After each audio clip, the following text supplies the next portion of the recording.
So, what's the most annoying thing online that you see or read? Okay, I'm gonna have to steer that one because again, one of those broad stroke. That's what broad stroke question. Let's try to tailor. Let's try to tailor that down to tactics or teaching or training. But what's the most annoying thing online that you see or read? Cat videos. No, I love cat videos.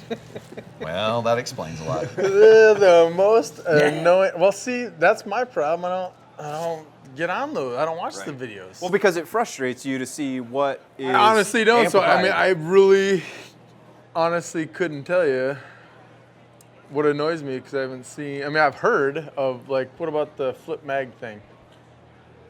You guys know what I'm talking about. Oh yeah. But I honestly have never seen it because I don't watch the videos. But that's one thing I also that I have heard. I also from, carry magazines that drop free, from students, and I check them prior to engagement. So that's a hard one for me because I don't watch that many videos. You don't want to lose your sanity by dabbling. I think That's what's that like to not?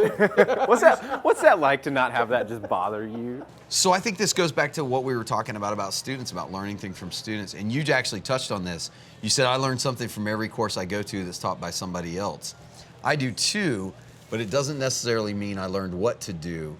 I might honestly learn what not to do. Right, absolutely. And I think while it's annoying to see things on the internet that we know aren't tactically sound or we know aren't based in realism that's driven by combat, seeing those things also validates what you're doing right or what you teach based on those principles. But only you know that.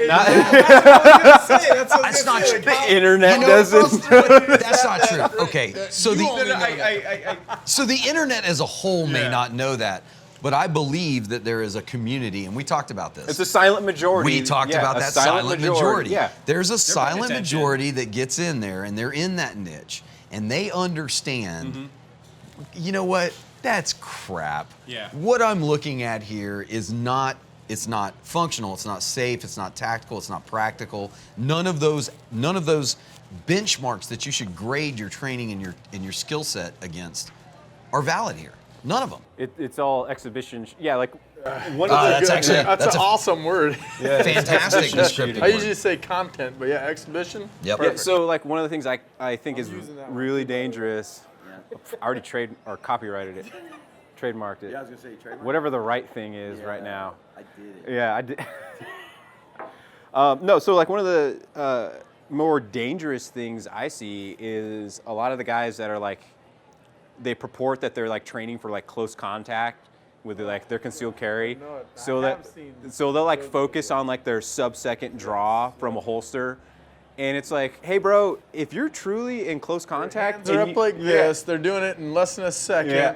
Or it's if you're going for that gun. Well, first of all, you're telling me you've never actually been in a fight before because if someone closes the distance and they're got hands on with you, that's a whole other problem set you need to address. Yeah. So if you try to introduce a gun into that fight and they see you go for it, they're just gonna knock it out of your hands. Right. So you'll see dudes that are my sub 1 second, bro, and it's just okay, that's a cool mechanic to have, but let's be honest, we know that took you your 99th video take, to do that, and none of us are seeing the targets either.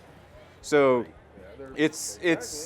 but it addresses the wrong problem where it's bro, I got my gun.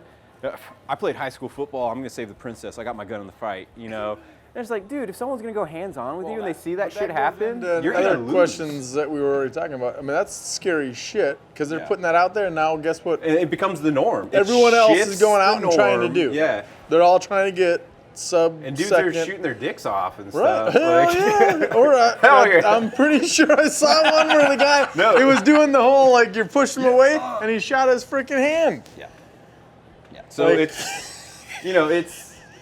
it's out Have there. at it, boy. Yeah. It's out there. I think that's the more like we said with fake news, amplifying what looks cool versus what is functional. Right. And you see that but that's kind of starting to go on Instagram or go away on Instagram because everyone can do that. Everyone can get a GoPro and just dry fire until you get it right. you're oh wow, this guy this guy got the gun out of the holster really quick. Every amateur's. You just take a box of ammo to the range. You can train and do that. That's not that unique, It's got to be consistent.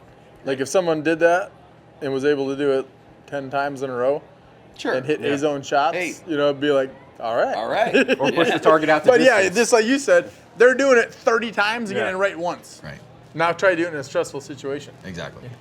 It's not going to happen. No, it's not. It's not.